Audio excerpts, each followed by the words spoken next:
Welcome back to In-Game Chat. Rob, Baldur's Gate 3 has swept this week's video game news essentially, right? We're having like a 93 on Steam, having amazing reviews, no microtransactions, no add-ons, $60, you get a full game.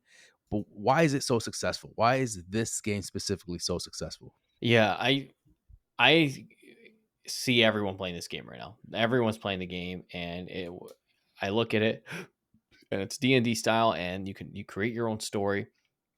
Automatically, I know it's not a game for specifically you. I don't think you would like it because it doesn't hold your hand. You create your own story in a sense. So you're like, Yeah. already, I'm like, I don't really like that. I like more of the guided. So you get to make your own character, you make your own. Everything's like a decision in that game. Everything is a decision. It's like, do you want to kick the squirrel or do you not want to kick the squirrel? If you do kick the squirrel, you got to roll a dice to see if you actually will kick it. So a lot of it has to do with luck and stuff like that. But um, this is one of those rare instances where it's not really a game for me, but hype almost got me. Like Yeah. as like people being like, play it. But I know for a fact if I buy it, Play. I'm gonna be playing it, and then the next game's gonna come out, and I'm not gonna want to play this anymore. But this does cater more to the style of gameplay that you like too, right? Like, Yes, yeah, D&D type of style. I I kind of want to talk about why it's so successful. let's talk about Um, it. the developers made it very clear that they were like, you are paying $60 and you are getting everything. Like, we're not playing this game of microtransactions. And now it's like one of the highest grossing games on Steam right now, or something like that. Like, everyone's Yep. picking it up. So that tells me, and then you look at Final Fantasy too, complete ass $60 game. Like, just to kind of compare apples to oranges. But do people like microtransactions still? Is it still like, can we kill it? Can we get rid of microtransactions? Like, do game developers like just show like these good ones being like, you don't need microtransactions to freaking Yeah, get good you're sales. starting to see that, I feel like. You're starting to Good. see microtransactions kinda slowly dwindle away in a sense. I think as games like Baldur's Gate 3, Final Fantasy 16, like, as they get more successful and as they, continue that path of success, I think you're slowly gonna developers are gonna slowly realize, like, "Okay, this is not where the market is anymore." Like, people are starting to understand that this is, like, really screwing gamers over in a sense, right? And it's like not successful for us in a business model. And so, yeah, I think it's slowly happening. It's going to take some time still, but I don't like right now we don't see that many games like Fortnite, right? We don't see battle royales just popping out left and right, right? It's not like something that we Like it see was on a before. Yeah. daily as it was before. Battle passes, like although they're still present, we're not really seeing them kind of like at the forefront for the most part, right? So I think we had that kind of era. I feel like during the pandemic where everything was just like battle pass, Fortnite, Star Wars and Battlefront did it. yep, Gears of War is guilty of it too. They had a lot of it at some right, point, and yeah. Oh, Gears was bad with it too, dude. yeah, they Gears got. was I really think bad. I think Gears 4 started. Gears 4 was like Yep, really bad, and then Gears 5 got a little better, but it was still bad. So yeah. And so you're starting to see we're kind of like at the tail end of things right now. I feel like so it's happening, but my question more so going back to what you said, why this game is so successful, for it being like really kind of like a D&D type of game, and you're seeing like more casual players just picking it up because of the hype, because of how well received it's been. So what is it about this game specifically that is making all these waves? I have a theory, not theory, but so Discord being a huge thing, and the rise of PC, right, is a big thing too. Don't get me wrong, people still play on their consoles. They're a huge market. There are a ton of console players, but people like to be able to just hop in a Discord in their server with a bunch of their friends and just play a game that they can all kind of play together, but not necessarily be a shooter or like something like that. Like, and I think that's what's happening. That's what happened with Diablo 3. That's or sorry, Diablo 4. When everyone got it, because you could just go on the server and play. Um, I think those games do extremely well because then what happens is If I'm in a server playing this game, it's Discord, and I can stream it, and I'm like, "Oh my god, this game is so fun. You guys should play this game." And then you watch this person, your friend, playing this game. You're like, "Yeah, let's all play." And then that person plays it and gets it. Then the next person goes and gets it. So it's almost like a ripple effect, and like you're almost advertising for the game, like marketing for the game itself, because that. Whereas when you're on a console, you tend to be more in like a standalone section. Like you want like PS5 specifically. PS5 is more of like a you're kind of like doing your own thing.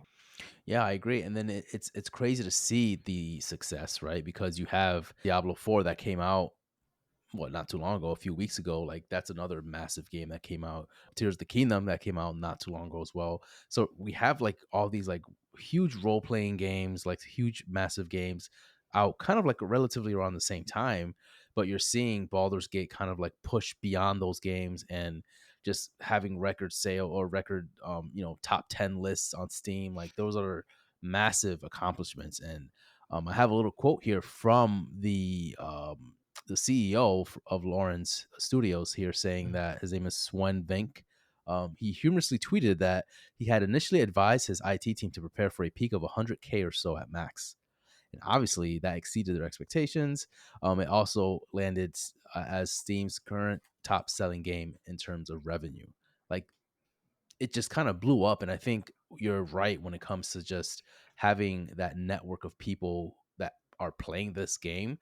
And so it's just a huge trickle effect where if you're playing with friends on Discord and and they see that you're playing this game, they're interested, they're curious about it. You have like raving things to say about it, and it just keeps going from there, and it just creates this like wave of like positivity and just like um just peak interest in it, and then it just kind of goes from there. Yeah, and here's a problem too with like a game like Final Fantasy 16. I'm streaming this game. Say I could stream this game on Discord. My friends are watching me play this game. First off, one, they're kind of getting spoiled by me while playing this game in a sense, Sure. right? Yeah. Because there's a bunch of story elements that if you don't know what's going on, you don't know what's going on. One, that's two. They're getting a similar experience by just watching that game because that game is like almost movie like in a sense that like even if I was just like a person that didn't like play Final Fantasy 16, I was like having someone just play it and I would just watch them play. Not that like I'm getting a similar experience, but I can see what's happening on screen. It looks sick versus games like Baldur's Gate 3, Diablo 4. You don't really get a crazy amount by just watching it. You need to get your hands on actually play and make your own account and get your own character and do your own things. So I feel like that has a big I part of it too with the type of game. Yeah, I kind of disagree though. I think Baldur's Gate 3 is almost like a great streaming game in a sense because you like you said, this game doesn't hold your hand and you have to make decisions constantly, right? And so if Mhm. you have a group of people, if you have an audience with you, it's really nice to have a game like that so that they're kind of like at the forefront with you, right? They're engaged with you and they're like, okay, you're making decisions with them. And I feel like that also can create that positivity and also that like massive increase in curiosity, right? And so that's, to me, makes sense to play this game as a streamer, right? Because you have your fan base playing this with you in a sense. Yeah, no, I'm not disagreeing. I'm not saying that Baldur's Gate isn't a streamable game and that people are going to experience. I'm saying that's positive for Baldur's Gate 3, where people Okay. also want to be able to play that game, right? They also want to play it because they're seeing because the streamer's experience that you're watching, Hmm. right? That's their own experience that they're going through. The experience you're going to have when you play is also going to be a completely different experience because of how that game is laid out. It's not the playthroughs aren't the same when they go through the game. Final Fantasy 16, the playthrough is exactly the same the way. When you play, I play, you're seeing the same Right. exact shit. True. True. Yeah. So it's just I don't know. I think. Do you remember Vanheim? When that game came out, same No. thing. It was like a $20 game that came out on Steam and people or Epic, I forget which one it was. But everyone was like playing that game. Like it Okay. was like wildfire. Like you just like people streamers start playing it, and again, it's just a $20 game. It just like came out of nowhere, and it like sold like crazy the first week. And games like that just like for some reason just spread like wildfire. Then you have freaking Final Fantasy 15, which is or 16. It's like, oh, the sales aren't as good, and we did all the marketing and all this kind of stuff. So just goes to show you how big freaking streamers They have can a do. huge influence Yeah. in sales and what people decide to do in terms of video games. And it's also crazy to see like Baldur's Gate 3, right? This game, like Baldur's Gate 2 came out back in 2000. You're talking 23 years That's of insane. this game just either not being worked on or being worked on, however the development cycle was. But like that's insane. And again, going back to just how successful it's been due to like the the way it was the way it was released with having Diablo 4, Tears of the Kingdom just like so close in hand. It's just amazing to see how well it is because it's such a like not for nothing. It's a dorky ass game. It's like one of like a really geeky ass game, It's right? just a And DD. it's It's a D&D game. It's literally exactly D&D. Yeah. yeah, 100%. So those are like if you're into those games, like you're into those games. You know what I mean? So to have those games come out kind of relatively at the same time and then just like be that successful, like to me, that's impressive. That's D&D is actually huge now. Like D&D you're cool if you do D&D. It's still yeah. it's like it's definitely lost its sigma of being like, "Oh my god, you do D&D. That's so nerdy." Like it's more generally accepted. I'm not saying it's a bad thing. Don't Yeah. get me wrong. I'm not saying oh dorky, you're a dork. Like no, I'm just saying like it is like a video game as video game. Like it's Mhm, one of those things that like if you play that game, you know what video games are. Like you have a good scope of what video games are. You know what I for mean? sure. Have you ever played D&D before? Like in a real I D&D? played a little bit, but no, not enough to like really care much about it. No. It's so fun. It is such a fun, like, game, especially when you get a group of people together and you, like, make your own character.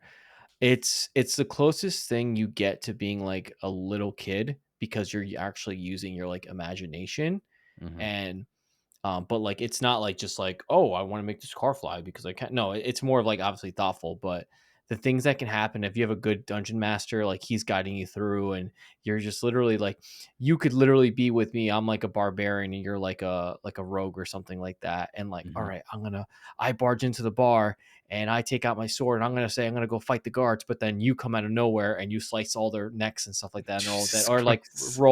roll a dice to see if you can successfully slice all their necks and be undetected. Like it's like super cool stuff like that that really Hmm. gets, and you're like, oh my god, this is so sick you did that. But like nothing's happening. Like there's no like like it's all imagination, if that makes any sense. It's so weird, and like until you sit down and get and make your own character and get like a good DM, it's a very fun experience. I highly recommend it. The only thing is it is a time commitment. I'm sure. I You am are sure. you're literally there on your Zoom call or whatever, or you're in person, and you're there at night 2-3 hours a night going For through your campaign. one match, like one One session. one it could go even longer sometimes. It's a campaign, and then you do that for like months. Like you guys get together and you go through the campaign. Your character levels up and you get new abilities depending on like who you picked and stuff. So it's a lot, and I see why Baldur's Gate, like it's basically that, but in video game form. But in video game form, yeah. Yeah, yeah. So that's probably why it's so successful. Yeah, Because and at people, that, we'll leave it at that, I guess, right? I yeah, mean, yeah. I'm just, I'm happy that it's doing great numbers, and maybe one day we'll go into it and play.